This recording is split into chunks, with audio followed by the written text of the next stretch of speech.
टोंक में रसोई गैस की कीमतों में बढ़ोतरी और बढ़ती महंगाई के विरोध में जिला कांग्रेस कमेटी टोंक की ओर से गांधी पार्क केंद्र सरकार के खिलाफ जो है गांधी पार्क में धरना प्रदर्शन किया गया। इसके बाद कांग्रेस कार्यकर्ताओं ने गांधी पार्क में घंटाघर चौराहे तक पैदल मार्च निकाला और केंद्र की मोदी सरकार का पुतला दहन किया। बता दें, धरने को संबोधित करते हुए टोंक जिला संगठन प्रभारी और आमेर विधायक प्रशांत शर्मा ने कहा है कि केंद्र सरकार के पास कोई ठोस योजनाएं नहीं है। उन्होंने कहा है कि पहले नोटबंदी के दौरान लोगों को लाइन में खड़े रहना पड़ा, उसके बाद कोरोना के समय परेशानी झेलनी पड़ी और अब गैस की बढ़ती कीमतों के कारण जनता को गैस सिलेंडर के लिए लाइनों में लगना पड़ रहा है।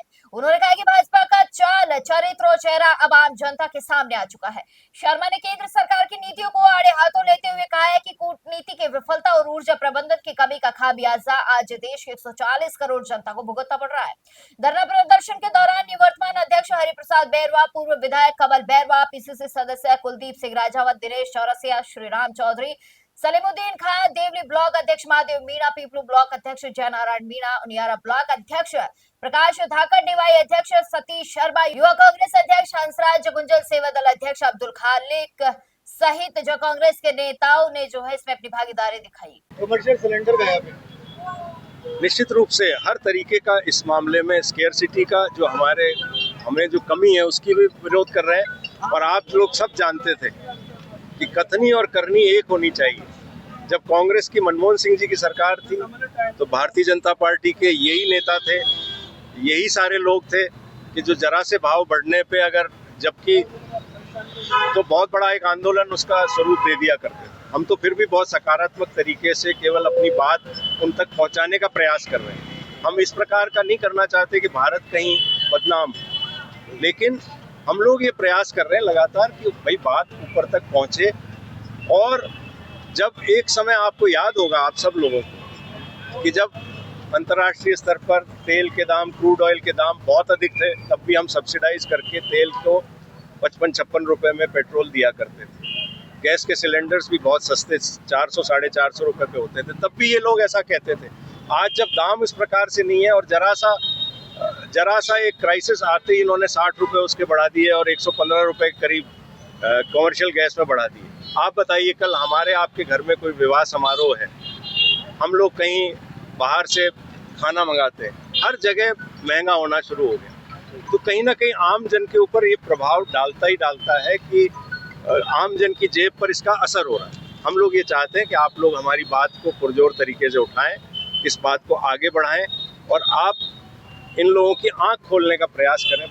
भाजपा सरकार जो वर्तमान की सरकार है, चाहे वो केंद्र में हो चाहे राज्य में हो, जो डबल इंजन की सरकार है, उसको हम केवल एक बार जागृत करने के लिए आप सब लोगों के बीच यहाँ उपस्थित हैं। लगातार पिछले दिनों जो ईरान, इजराइल और अमेरिका का जो युद्ध हुआ, उससे जो स्थितियाँ पैदा हुई और जिसमें हमारी जो भारत की विदेश नीति और जो कूटनीतिक नीतियों का जो फेल्योर हुआ और जिसके परिणाम स्वरूप हमारे यहाँ तेल के, गैस के जो एक स्थिति पैदा हो गई है, जो रसोई गैस की, उसके विषय में आज हम लोगों ने एक सांकेतिक यहाँ धरना दिया और सरकार के विरोध में, सरकार की नीतियों के विरोध में यहाँ एक पुतला जलाया गया।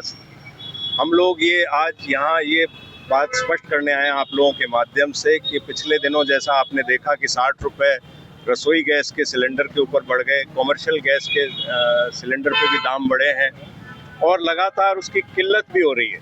उसके बावजूद भी आसानी से ये रेट बढ़ने के बावजूद गैस के सिलेंडर्स आसानी से नहीं मिल पा रहे और हर व्यक्ति कहीं ना कहीं एक तरीके के पैनिक में है। उसको हर जगह ये लग रहा है कि भाई आगे पता नहीं गैस की आपूर्ति होगी कि नहीं होगी। लोग वैकल्पिक जो साधन है उनके ऊपर शिफ्ट होने के लिए सोच रहे हैं। अभी मैं आज समाचार पत्र में पढ़ रहा था, पता नहीं कहाँ की 1 लाख इंडक्शन चूल्हों की बिक्री हुआ करती थी, वो एक साथ 1,80,000 पे पहुँच गई। तो निश्चित रूप से कहीं ना कहीं जनता के ऊपर एक अतिरिक्त भार गरीब जनता के ऊपर वो पड़ रहा है। तो हम लोग लगातार एक विपक्ष के सकारात्मक भूमिका निभाते हुए हम लोग सरकार की आंख खोलने चाहते हैं। लगातार हम चाहते हैं कि सरकार का ध्यान इस ओर आकर्षित हो कि आम जन को किसी प्रकार से राहत मिल सके। ये कांग्रेस के कुछ लोग ये कह रहे हैं कि केंद्र सरकार आगे ये क्राइसिस है, केंद्र सरकार जो कह रही है वो सही कदम है। नहीं, देखिए, मैं ये नहीं कह रहा क्राइसिस है, लेकिन क्राइसिस पैदा क्यों हुआ? कहीं ना कहीं हमारी जो केंद्र सरकार है, हमारी जो राज्य सरकार है, उसकी नीतियों का कहीं ना कहीं फेल्योर है, जिसकी वजह से फेल्योर हुआ है। तो हम लोग ये चाहते हैं कि फेल्योर की वजह से अगर ये स्थिति पैदा हुई है तो कम से कम आगे के लिए आम जन को परेशानी नहीं हो, उस प्रकार से ऐसी रीति नीति बनाए कि आम जन को परेशानी नहीं हो। इस प्रकार के थोड़े बहुत स्टॉक्स इनके पास होने चाहिए। आप लगातार देख रहे हैं कि लोगों को सिलेंडर नहीं मिल रहे हैं, कतारें लगनी शुरू हो गई, और ये आज का विषय नहीं है। आप पहले दिन से देखिए, जब से इस सरकार की नीतियां देखिए, तो नोटबंदी हुई तो नोटों की कतार, बाद में कोरोना आया तो सांस लेने के लिए ऑक्सीजन सिलेंडरों की कतार, और अब कहीं ना कहीं गैस सिलेंडर्स, जो रसोई गैस के सिलेंडर्स हैं, उनके लिए कतारें लग रही हैं। तो ये कहीं ना कहीं मैं ऐसा समझता हूँ कि सरकार पहले से पूर्व नियोजित तरीके से व्यवस्थाएं करके रखे। जब उनको पता है कि ये युद्ध हो रहा है और उससे इस प्रकार का प्रभाव आएगा, तो उनको कोई ना कोई व्यवस्था इस प्रकार की करनी चाहिए। और हम समूचा विपक्ष उन लोगों से हर तरीके से सहयोगात्मक रवैया रख के, हम कोई और इस तरीके की बात नहीं कर रहे, हम कहीं ना कहीं आम जन की आवाज़ को आप लोगों के माध्यम से सरकार तक पहुंचाने का प्रयास करें।